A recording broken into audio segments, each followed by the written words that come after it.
Hello and welcome everybody to the Twins Off Daily podcast brought to you by twinsdaily.com. How the heck are you, Twins territory? I am Sweet Lou Hennessy here with the OG crew for the Twins Off Daily podcast. To my immediate right, we have Mr. Gregg Masterson calling remotely. What's going on, Gregg? Oh, Gregg is on mute right now. Computing. Sorry, I got stuck. Hello. Car Gregg calling in from the side of the road. I am ready to rant about something because that's what people do in the front seat of cars. So, Car Gregg is here reporting for duty, ready to get some things off my chest and speak truth to power. This remote car, Gregg, sounds like just a little bit more like Abraham Simpson, like Grandpa Simpson. Let me tell you something, Sonny. Back in my day, we tied an onion to our belt, which was the style at the time. And speaking of style at the time, we have nobody more at the top of the game than Mr. Cody Schoenman. What's going on, Cody? I don't know what game specifically, but okay, well, I'll take it. So on the last episode, at the end, if you listen like an hour in, which I know everybody does who listens to the podcast, Lou said that. Well, I said that I'll be at the 3-game series in Milwaukee, and then Lou told people to come and find me. I didn't necessarily greenlight that, but either way. So we did have somebody actually recognize me at the game. His name was Silas. So shout out Silas. Yep. I was walking on, I was in the 400 level. I got tickets in the 400 level, and I was walking out of the stadium after the game, and this guy comes and walks up to me and points at me, and I'm like, I have no idea what I did. I really don't know anybody in Milwaukee, so I'm like, who is You're it? in trouble. Yeah, he was like, you're that guy from the podcast, and I'm like, yeah, Twins Off Daily. Do you listen? And he was like, yeah, I listen to every episode. I was like, wow, okay. So yeah, then we got a picture, and yeah, it was cool. So shout out Silas for finding me in Milwaukee. Shout out Silas, friend of the Silas show. Turkish? Is he Turkish? Does anybody know? Is he our Turkish listener? Ooh. I looked at his hairline, and it did not seem as. I'm just kidding. No, I don't know. I will say I was digging around in our metrics this week, and I found that our second most popular country is actually the United Kingdom. And you can actually break it down a little further than that. And apparently, a lot of people, or not a lot, but some people in Scotland listen quite regularly. So shout out to our Scottish friends. I don't think I've said anything incendiary about the Scots, so welcome. And what could you say? What even would there be? Thank you, to our listeners over there. Yeah, I would never. Nope, nothing's coming to mind. No, not a thing. Nothing. Ah. All right. Well, how about this? Let's introduce our quick walk-off question that we're going to try to answer at the end of today's episode, and then we'll dive into what's been a pretty fun week for the Twins here, if rain-soaked. But with the walk-off question we have, the Minnesota Twins hosted their, I think, third total Bark at the Park night the other night. And so our walk-off question is going to be, what would you do to replace Bark at the Park night? The reason I say that is somebody on this show has an absolute vendetta. So I think we should turn it right to everybody's favorite segments.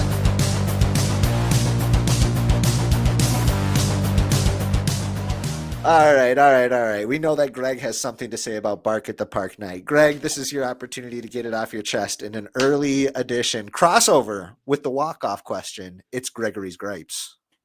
Yeah, so longtime listeners will know that very early on, last season, when we started this podcast, possibly my most controversial, or maybe earliest controversial statement that I've made during Gregory's Gripes is I came out in full force against Bark at the Park. I'm not a fan of Bark at the Park.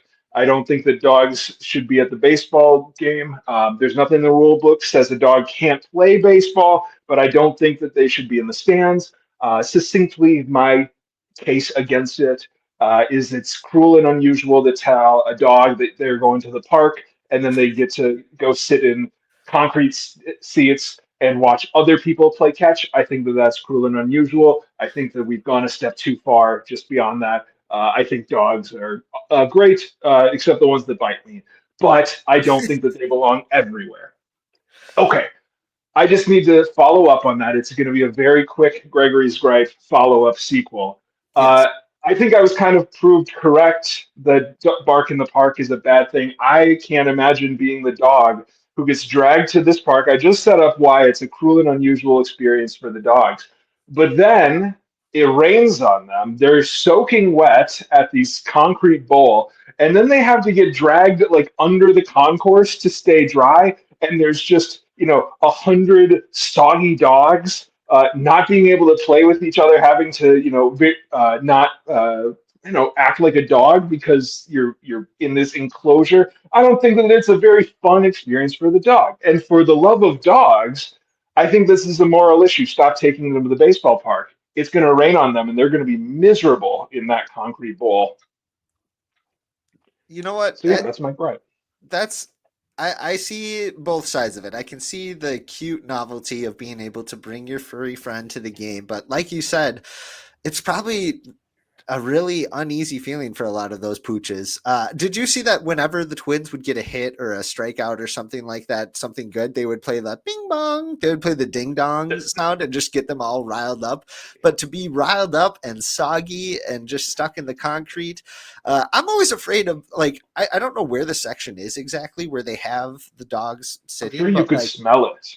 But also It just wouldn't be hard to find. Yeah, I bet. But I'm just saying, like, I'm worried they're going to get hit with like a foul ball or something. You know what I mean? Like, they have all these warnings before the game, and like people have trouble avoiding injury when there's a foul ball in the stands. Now we got dogs. I mean, maybe they're a little better. Maybe they would just catch it or something. But anyway, that's beside the point. Walk-off question. How would you replace it? What event would you put in its place? I'm sure that Gregg has some fun ideas. But hey, how about this? Let's talk about some real baseball, and we will move on down to the rapid recap since our last episode.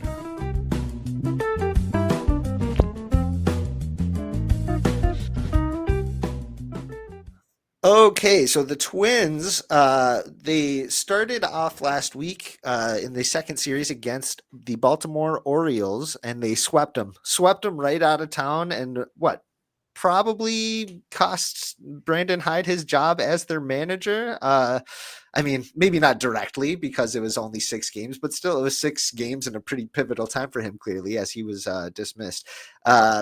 We'll probably talk a little bit more about that after, but they went 3-0 against the Baltimore Orioles. Then they went 2-1 in Milwaukee. And unfortunately that ended the 13-game winning streak.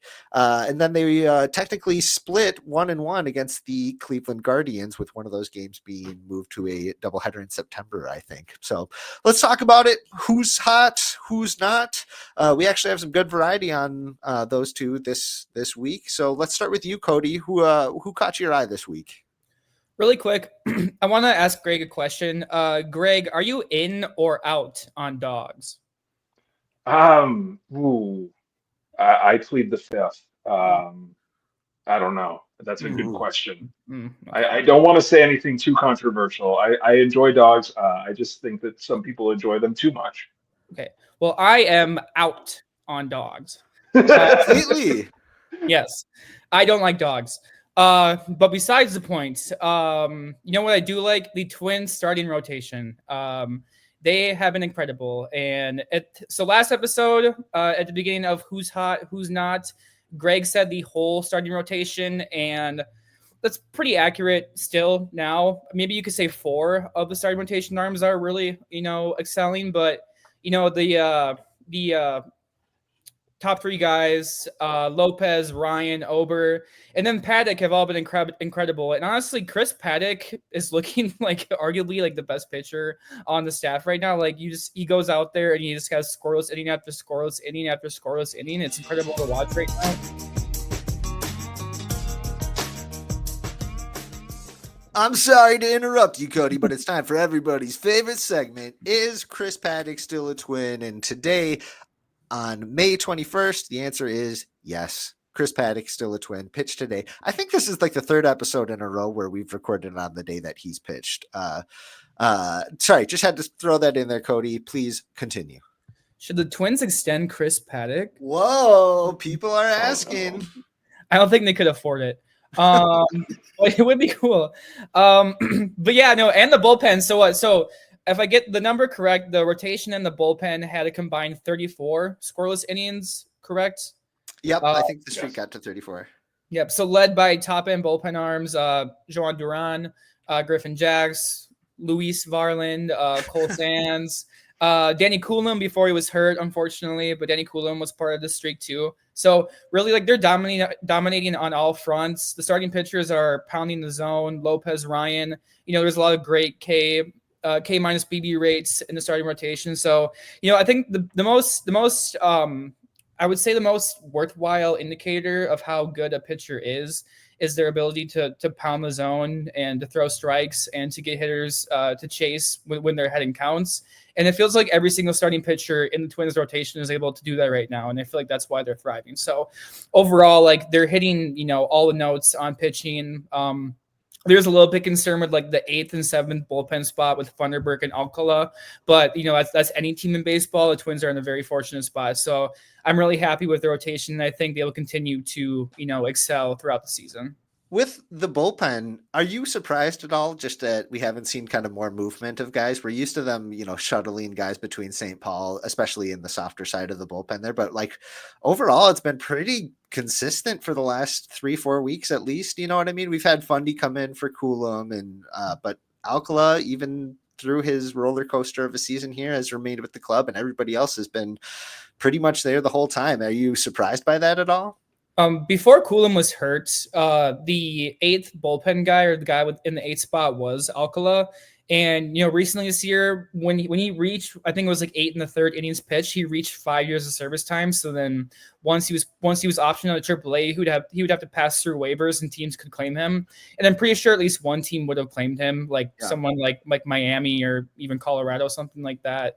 So I think the Twins just don't want to lose Alcala. So instead of like early season when they had the flexibility of, they could DFA Dobnik, they could DFA McCacken, they could DFA Blewett. They don't want to risk losing Alcala. So I think that's like the reason behind why they haven't had much movement lately. Maybe with Coulomb going down and now Funderburk being the 8th pitcher in the bullpen, if they want, they can maybe option him, and they could call up Anthony Mizowicz or Richard Lovelady, like another lefty. Or I don't know. It's just like it kind of also depends on how guys are performing at AAA. I don't think there's really anybody that's standing out right now per se. So I think the team is very content with having the bottom of the bullpen being Topa and Stewart and Alcala and Funderburk right now. You mentioned like Miami being a team that would claim Alcala or something like that. Maybe a rebuilding club, somebody who has a little bit more time that they could, devote to him.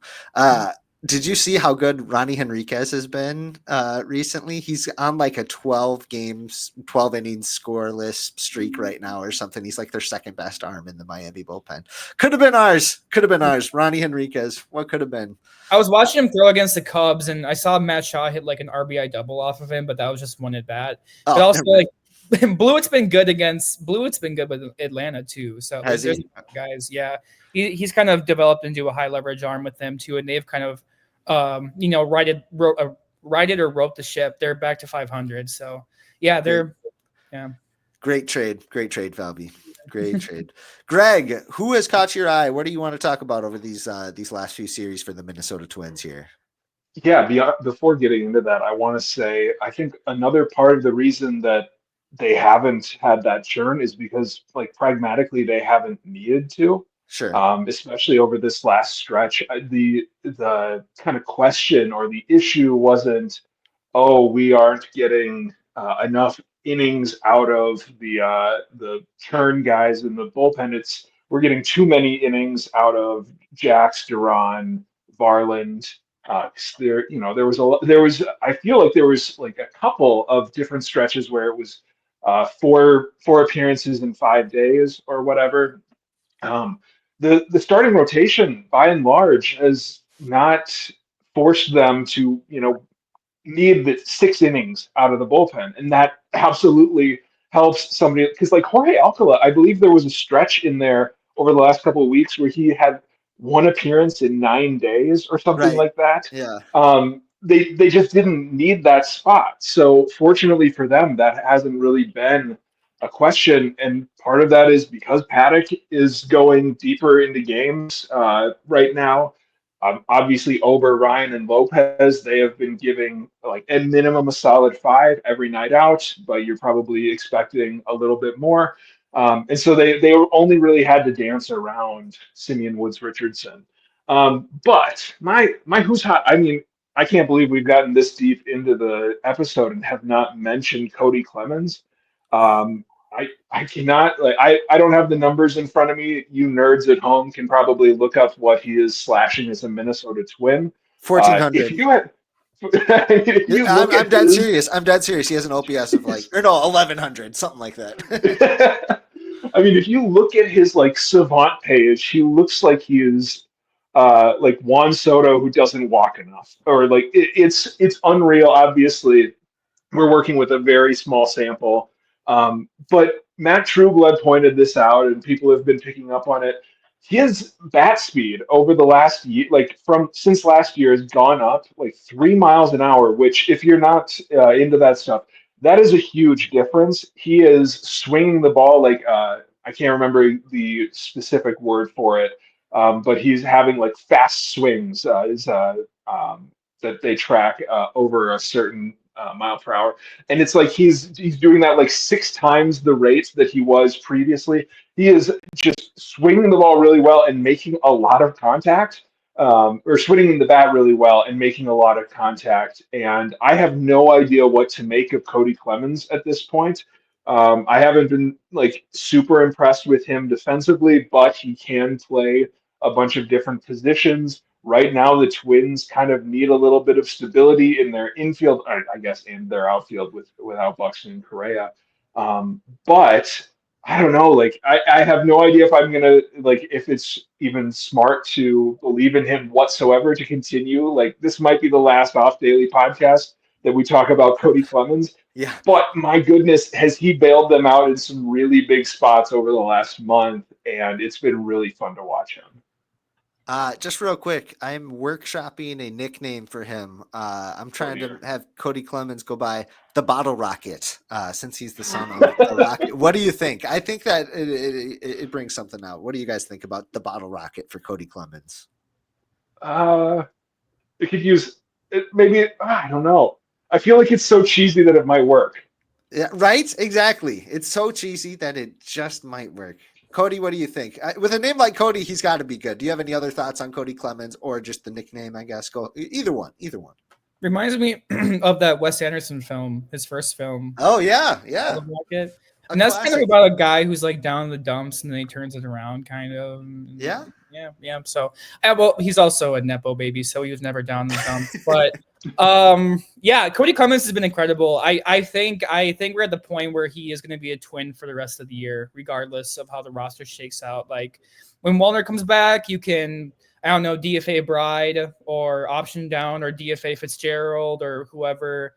When Keishel comes back, you could, DFA. So I think we're fully at the rate where I think Clemens is going to be a Twin for the rest of the season and probably for multiple seasons to come. I'm getting too far ahead of myself, but I think Clemens will be a Twin for the rest of this season for sure. I think Rocco loves him, and he seems like a guy with flexibility who will be on the roster for a long time.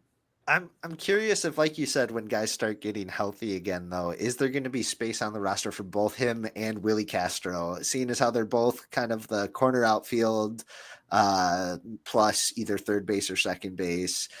Cody's actually good at hitting from the left side. Or which one's Willie's strong side? I always forget. Left side also. Left side. Okay. Yeah. So you could just, but everything becomes moot because of injuries, but sure, you could option Deshaun Kersey.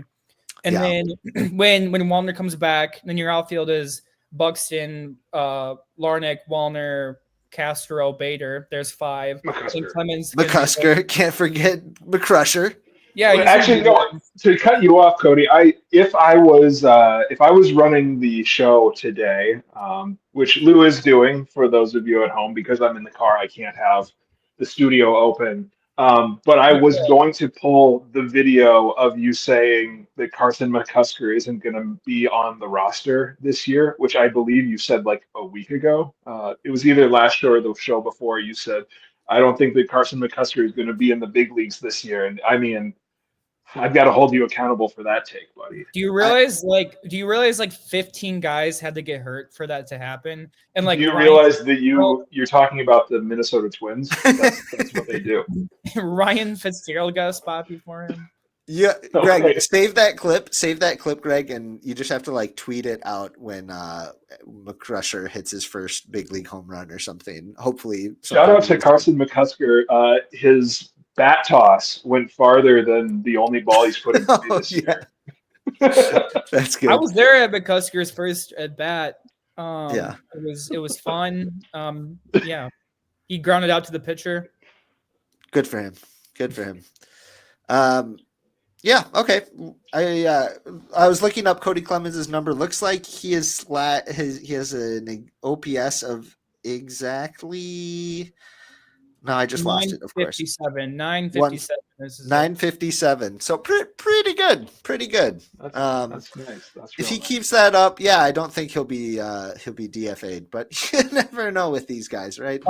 Earlier, Greg, were you saying that Clemens's squared up rate went up? Is that the stat you were thinking about? His squared up. No, his hard swing percentage. Oh, okay, Is the never one mind. one I was thinking about. Okay. So speaking of first baseman, because Cody Clemens is a first baseman. If we want to jump into who's Sure. not, I have no idea what to make of Ty France at this point. Yeah. It's funny because like if you do just like the scouting the savant page, he's actually like his underlying metrics are better than they've ever been in his entire career. And obviously this isn't like, it's never going to be the be all end all. But I do not know what to make of Ty France right now. I did not expect a ton of power out of him, but he has just been like a slapping singles merchant when he is hitting right now. I do not know what to really make of him, but at the same time, there is no like, if you look at the roster, like who would it be? Cody Clemens, who we've seen is a little bit of it's a rough watch at first base watching Cody Clemens over there. They are very thin at first base, and like Ty France is doing probably just enough right now to keep in the lineup on an everyday basis. But I do not know what to make out of him right now. Yeah, it's tough. And he was battling, what was it? He came out of one of the games last week with some injury. I forget. I don't know. Maybe he's fighting something, but it's odd to me too that he hasn't had great results and they keep kind of batting him in kind of the cleanup role. Almost feels, I don't know why they're doing it, but almost feels strictly because of just the RBIs that he has I think he's up there for team leader and runs. Yeah, because he's hitting like RBI 300 with runners on or whatever. Very night and day, which is like obviously that's not sustainable. Honestly, I would when people are like, oh yeah, he steps up in big moments or whatever, they like look at splits like that and they say like, oh, like he's a gamer. That's actually like if this was true, which it's not. If you could like just be a bad player when the game wasn't on the line, and then all of a sudden like bottom of the ninth, you're the best player in the league. If that's true, I have a problem with you. Like, why aren't you locking in for any other time? Why, like, do you have ADHD? Can you not focus? Like, do you not care about all of the other moments? It's only when the people are chanting for you that you turn it on. But that's a Gregg tangent. Greg, would you say that Ty France right now is the leader in the clubhouse for who you would get a bootleg jersey of after this season is complete? Listen, he wears number 13, so I do have the previous two wearers of 13. So I would say like among active Twins right now, I think Ty France might be the leader in the clubhouse there. Okay, good to know. We'll definitely want to be keeping track of that throughout the season here. Okay, real quick before we move on, any minor leaguers that have caught your eyes? I haven't gotten a chance to watch too many minor league games, especially with some of the rainouts recently, but is there anybody who's on your radar right now? One name that I was going to bring up is Connor Prelip. He's been looking pretty solid in the kind of reserve schedule that they have for him of once every 6 days starting a game for like 2 innings and 50 pitches. But in those 50 pitches, he looks really, really good. So he could be encouraging. I wonder how close he would be to maybe a promotion to AAA. But he's who came to my mind immediately. Anybody for you two? Let's start with you, Cody. Any minor leaguers? Yeah, Andrew Morris had a really nice start, his last start at AAA, and his underlying metrics suggest that his performance should improve as the season goes on. So, looking at Morris and the Twins staff right now, I mean, you have Zebby in the 5th spot, you have Festa in AAA, you have Sim back in AAA, and then you have Morris. If Morris can continue to develop and become kind of the pitcher that we thought he would after a strong start last year, I think we could see Morris relatively soon in the majors, maybe even before the All-Star break. Also, Kyler Fedko has looked really good at AA. He's a left-handed hitting outfielder. Sorry, I forgot his handedness, but I know he's an outfielder. Goes to show I'm a fraud. But no, he's actually. Can I just really quick say, we say like this guy has a create a player name all the time, but it's always for somebody like Matt Johnson or something like very generic. Yeah. Kyler Fedko is actually a create a player name.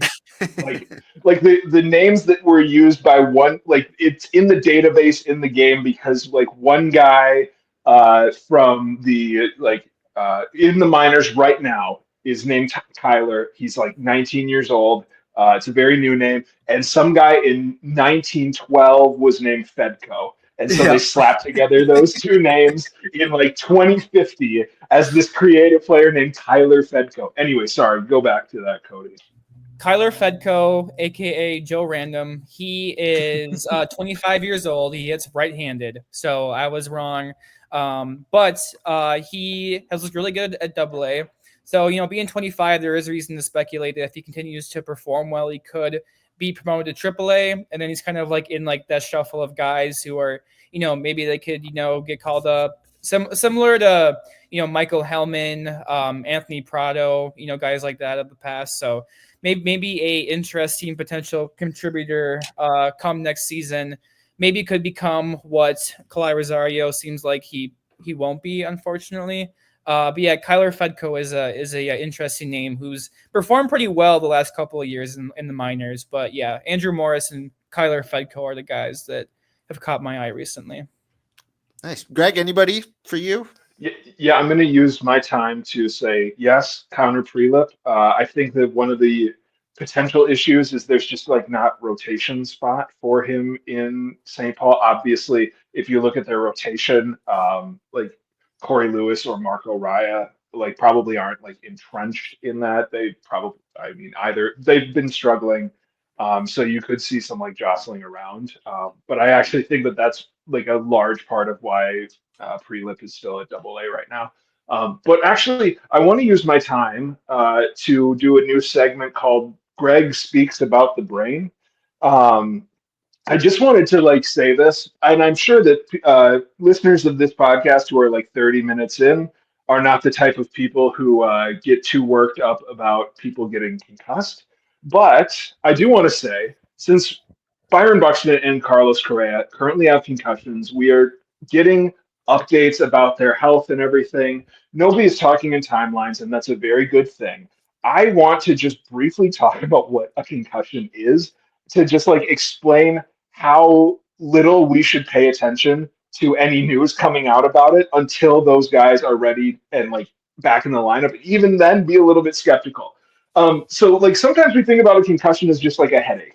A concussion effectively happens when like your brain is like floating inside of your skull right now. That's what it does. It's got a bunch of little like mechanisms to keep it stable inside of your head, no matter how much you jerk it around. However, if you get hit really hard in the head, your brain effectively crashes against your cranium and bruises. And if you think about like a bruise in your arm, it is hard to like use your hand after you bruise your arm. And depending on where you get hit in the brain, you're going to struggle to do a number of different functions. So I would not like. I feel like it's a little bit like this is something we haven't talked about on this show. It's something that I've seen just like online discussed, like people who take concussions seriously, talking about like when Carlos Correa and Byron Buxton are going to be back. Don't pick a date. Don't pick a time. Don't have any time in mind. Just be ready for them when they come back. And don't say, like, oh man, if we can just get through this series, maybe they'll be back. When they're back, they're going to be back. I know that I've just kind of hijacked this, but this is something I feel like I need to speak about because I've seen already people getting very optimistic about like Carlos Correa is resuming baseball activities. Don't take that to mean anything for the good of your brain, like for the good of your own mind. Don't get your hopes up about it. When Carlos Correa is back, he will be back. Don't start that timer in your head, though. I just wanted to say that. No, I want him to come back Friday, or he's a bust and a weakling. So You mean to tell me we're paying him $37 million a taxpayer-funded stadium so that he can sit on his butt? I got hit in the head one time, and I went back to work, and I fell asleep on the job. But that I'm sure that was just because I was tired. Gregg, I love that rant. Counter argument, injury prone. Oh, got you. got him. Okay, that is an insane thing. Like, of course it's these two, right? Like, concussions are one of those things. Like, there's like, okay, I guess if you have already had a concussion, you are more prone to concussions. However, like somebody who's injury prone, like if you got an injury prone pitcher, they've got like a bad elbow or a bad shoulder that's liable to blow up on them or whatever. If you like, there's nothing injury prone about getting a concussion. You just banged your head into something, and it really does not matter. Like if you have broken your arm before, you know, like, and somehow this all gets looped into the same. And of course, it's Carlos Correa and Byron Buxton, like the two guys that we have like the biggest questions about. Except that it's like Buxton's arm and Correa's knee and ankles, and what, just like oh my gosh. Anyway. I loved after. Okay, I shouldn't say I loved, but after that collision, it was very amusing how many people you saw that were like, "You got to talk! You got to talk out there, guys! you got to have better communication out there." As if it wasn't just those are two guys that are like very good at that, about commanding their place in the field and have a good reputation with that. Sometimes stuff just happens. You know what I mean? And it was hard for both of them to get to that ball. Like it would, whoever came down with that ball, it would have been a very good play, and it was a very good play by Buxton. Like that's one of those times where like they're both going back on that ball or coming in on that ball, and both of them are going all out to get to it. Like it's not like one of them is like camped under it. Neither of them are positive that they're going to get to that ball, and they don't know where the other person is. Like they have no idea that the other person is potentially going to be there in time. Guy from Apple Valley lectures Carlos Correa after he doesn't go away after center fielder calls him off. All right, we're getting way off tangent here. Why don't we keep things moving? Let's keep things moving. We are going to boogie on down and do a update on picks to click.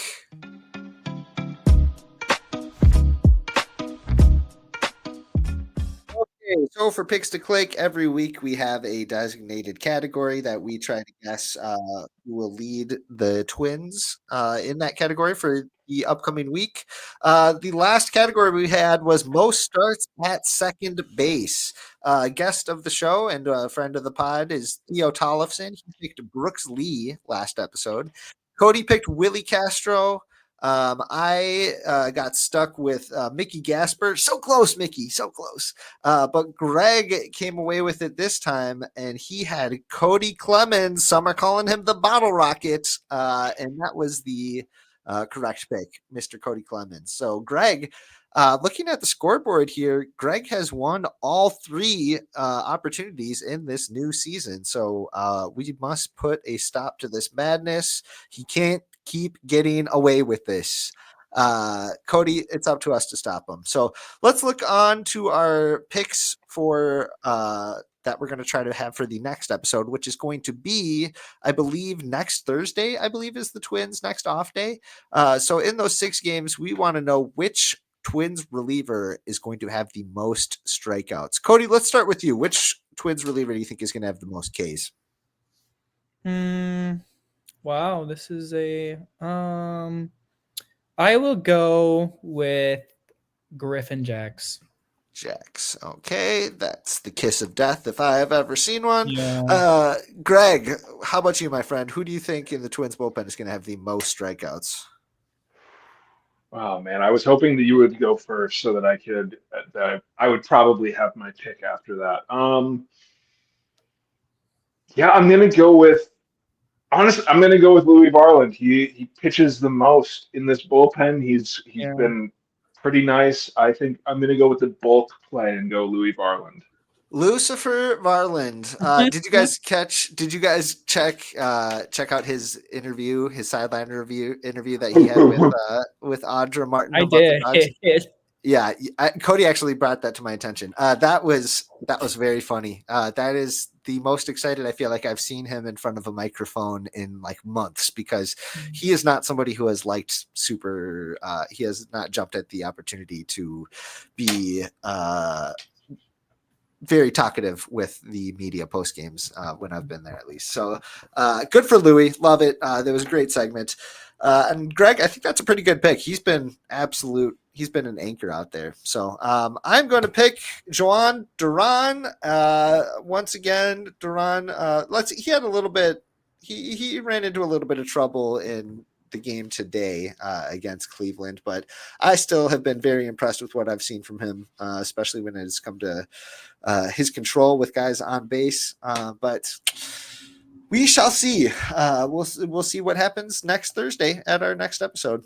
But for right now, his velocity was down in the cold and drizzle. It was down today. I think there's something wrong with him. There's got to be something wrong with him. There is. Class A's cutter was hitting 99 still. Yeah, that's Imagine that. Should I switch my pick? Should I change it? No, too late. Yes. Because we're going to move on down and we are going to play an edition of The Closer.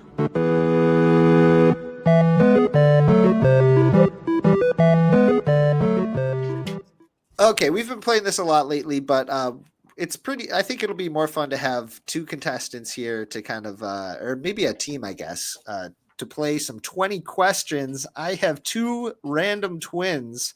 Do you guys want to share this? Do you want to go like alternating questions for the same guy, or do you want to go Cody's round and then Gregg's round? How would you guys like to play it?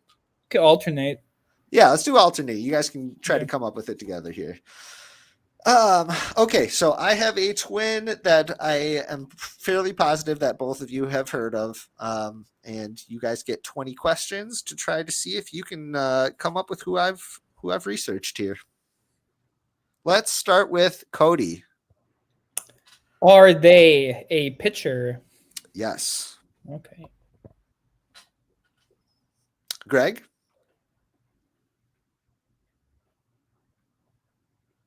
Are you there, my friend? Gregg, hello. Okay. Cody. Are they? I'll do one more. You take it. Are they a starting pitcher? They were not a starting pitcher. Nope. Okay. Gregg, can you talk now? All right. Technical difficulties with Gregg. Okay. Gregg, just interrupt us whenever you feel like you have a chance here. Cody, you can keep asking questions. You've asked 2 so far. So reliever question mark for number 3? Yes. Okay. All right. Perfect. Okay. Were they left-handed? They were right-handed, I believe. I'm just double checking. Yes. Right-handed. Okay. They were right-handed. Okay. Was their manager Paul Molitor? No. Okay. That was your fifth question. Rocco Baldelli? No. Okay. Was their manager Ron Gardenhire? Yes. Okay. That's 7, right? Or 8? Yep, that was your 7th. Okay. Did they pitch in the Metrodome?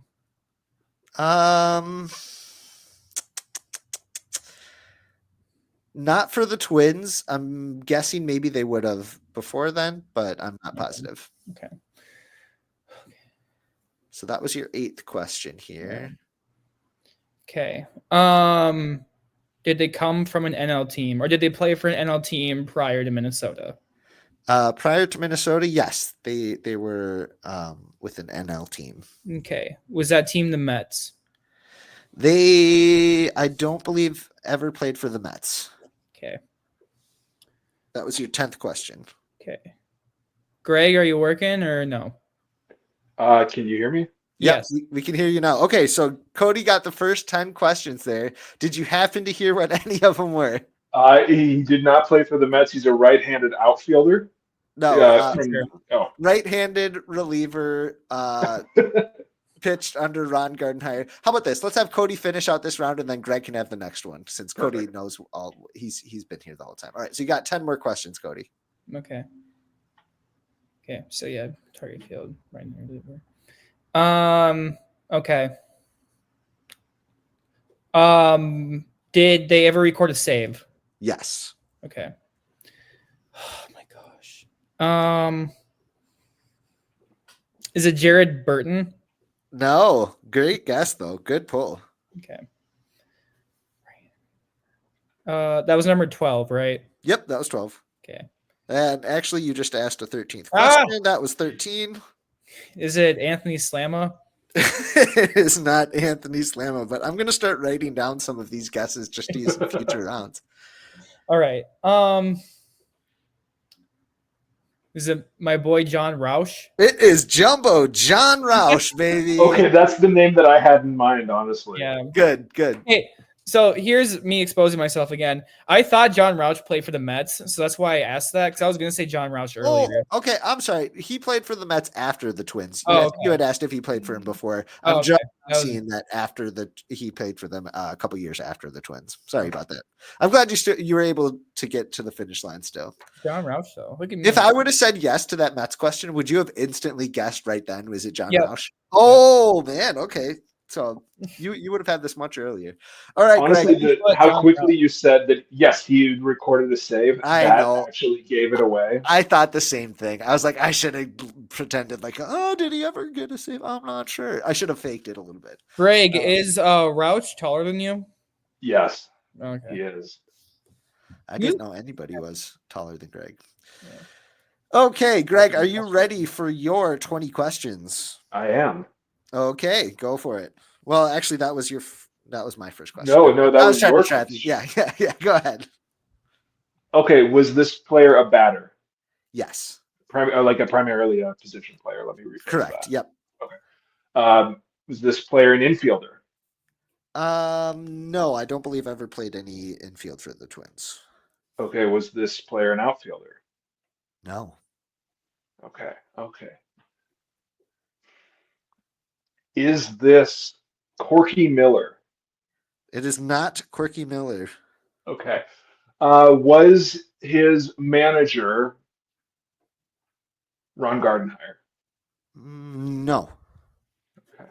That was your 5th question. Did this player play any games in the field other than catcher? Tough to say. Let me do some research. I don't believe so. Okay. I'm going to keep researching while you ask other questions, but I don't believe so. Did Rocco Baldelli manage him? Yes. Did Tom Kelly? Did Paul Molitor manage him? No. By the way, I did some research. No, he did not play anywhere else besides catcher. Okay. Gregg, you said yes to Rocco. Oh, sorry, my bad. I'm being stupid. Luke, can you recap it really quick just so I can? I didn't pay attention to the first couple answers. He's a hitter. Played for Rocco. Was a catcher. Didn't play anywhere else besides catcher. I think that's kind of where we're at. Thank you. Sorry, Gregg. Yeah, no worries. Is this Caleb Hamilton? It is not Caleb Hamilton, but that's a good one too. Is it Sandy Leone? It is Sandy Leone. Once you got to catcher there, I think you had a good beat on it. But Caleb Hamilton, that's a fun one too. Okay, cool. Well, good additions there. I was really hoping I wasn't going to run out of obscure catchers before it was like Mitch Garver. Just like name every obscure catcher from the Rocco Baldelli era, which actually there are not that many, honestly. It's like Alex Avila. The most obscure one's probably like Jose Godoy. Oh, that's pretty obscure. Yep. Yeah. That's a good one. Maybe Rortvet. Rortvet, yep, that's a good one. Okay, we're gonna have to save some of these for later. All right, you're giving away my material here. Okay, so now that we are done with that, let's move on back down. We will talk about our walk-off question. What would you do to replace Bark at the Park? I think I would replace it with another animal theme, and I would go with Shark at the Park. Preferably there'd be a one shark in a shark tank out on the plaza, maybe gate 34 area there. They can get rid of that mini golf crap that they have out there with the kids that are just whipping around these golf clubs and golf balls like hockey. So I think Shark at the Park night is what I would go for. Cody, how about you? How would you replace Bark at the Park night at Target Field? You said you are out on dogs. We know that. We know so much. Yeah, I would maybe do something like human centric. Like, I don't know. I can't think of anything. Maybe it's like maybe unaccompanied minors night. Minors night. Just children without parents. Yes. Yeah. An entire stadium filled with children under the age of 12 with no adult supervision. No supervision. Yes. Yeah. That's I'm taking that. Nightmare. That how fast does that turn into Lord of the Flies situation? Let me tell you what, you don't want to be TC Bear when they get a hold of you. Oh, TC Bear is done for. They need sustenance, and he's the first. He's the Carlos first Correa hits a home run to left field, and then the camera pans over, and there's a pig head on a stick. Also, an unconscious child who just got hit in the head by the ball. And then the pig head starts talking to Harrison Bader in left field, in his mind. Oh wow, we are really hitting it here. Gregg, anything you want to add to unaccompanied minors night or whatever you called it? I had another. You know what they should do is we should have taxpayers at the park. So everybody who is a taxpayer in Hennepin County can come in and they can get a check for all of the money that they put into that stadium, the taxpayer-funded stadium. I think that they should all be reimbursed for the money that they put into that stadium. And I think that would be a great way to bring people back to the ballpark. I don't know what I would love to know, like how much of somebody's like taxes actually went to that. Like, I feel like it's going to be a funny number or a very sad number. Like at the end of the year, like, oh my gosh, the Twins took that much money from you. Yeah. Anyway. Wow. Kind of going off of Gregg's idea, we could have the taxpayers go to Target Field and then take it over and make it a autonomous zone. And then I think Peter Labuza talked about this or made a comment one time. It's like, yeah, the people take back Target Field and then they can really hold ownership accountable. There we go. That's I think, what it's so. all The about. other one that I was thinking about before Cody sprung unaccompanied minors on us is like You did. What's an anti-natalist night at the park? No children allowed at the baseball field. Only adults. That could be cool. Also soulless, but yeah. Like a 21 plus night. Like they put the F word on the scoreboard, and it's like put the F word. They put the F word on the scoreboard. I've been saying for years there should be like a pay-per-view stream of the game with unfiltered commentary from somebody. Like I'm trying to think of like a really good Twins personality who would be like the motivation would be like Kevin Garnett with the Timberwolves of getting like a getting a broadcast that's just him unfiltered during the games and having that be pay-per-view. I would love to see that for lots of different live sports, and the Twins would be no different. That might be another walk-off question. Who would you want to be the color analyst in that situation? But we'll save that I for will another say, time. like, no, I want to say like my pick would probably be uncensored Bert Blyleven. Oh, Um, I don't know if anybody needs to hear that, dude. I don't know. Yeah, it's all fun and it's all fun and games until a slur is said 20 minutes. Whoa! Whoa, Cody, come on now. You almost got through an episode without saying the most controversial thing.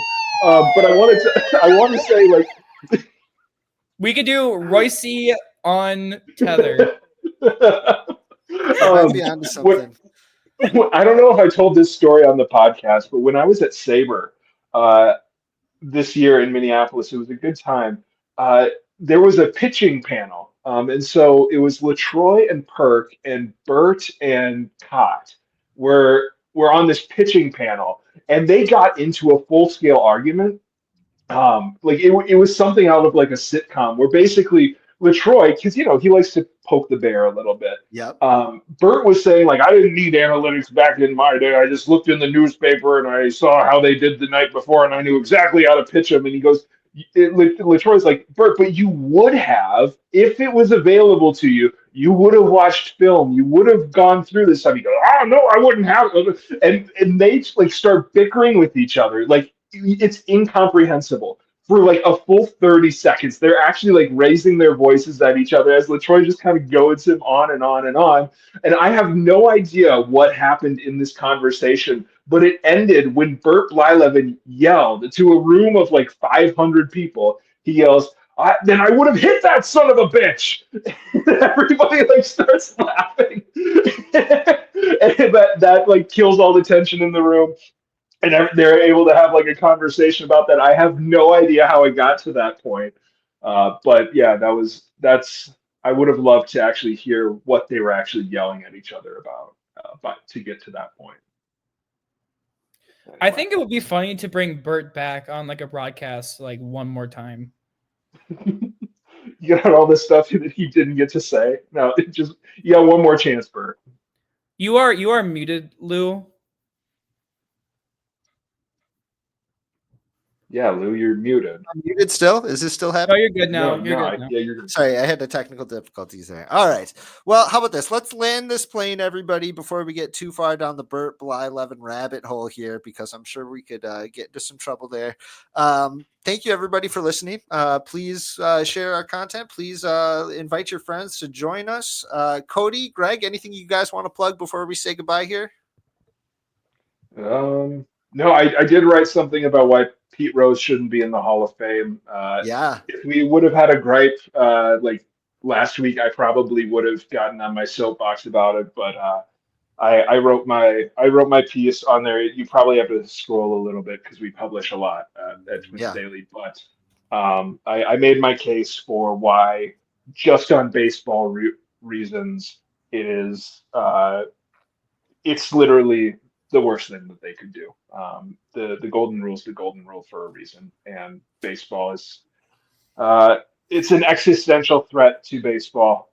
When we say that it's like an integrity issue, a lot of times that like comes out as like a moral thing, like it's got somebody with integrity, but we're talking about actually like the integrity of the game, as in like the structure of the game. Having any sort of openness to gambling basically would just kill the game outright. So that was a good if you piece. want to read my thoughts, they're on there. Yep, that was a good piece. Absolutely check that out. That was a good one. Cody, anything you want to bring up, or you want to pass it on to next week? I wrote about the Jorge Polanco trade like a year later. That was fun. Kind of become a win-win. Jorge Polanco's been great in Seattle. But I know it's almost 9. So Lou, tell us how to stay. Go ahead, finish it off. Tell us how to what? Tell us how to stay. Stay sweet. Oh yeah, everybody. Yeah, no, that's a good one. Cody knows I got a heart out here. Well, thank you again, everybody, for listening to the Twins Off Daily podcast. We will see you next week sometime. Hopefully, after the Twins start another win streak, that'd be a lot of fun. But for Gregg and for Cody, I'm Sweet Lou Hennessy saying good night, everybody, and stay sweet.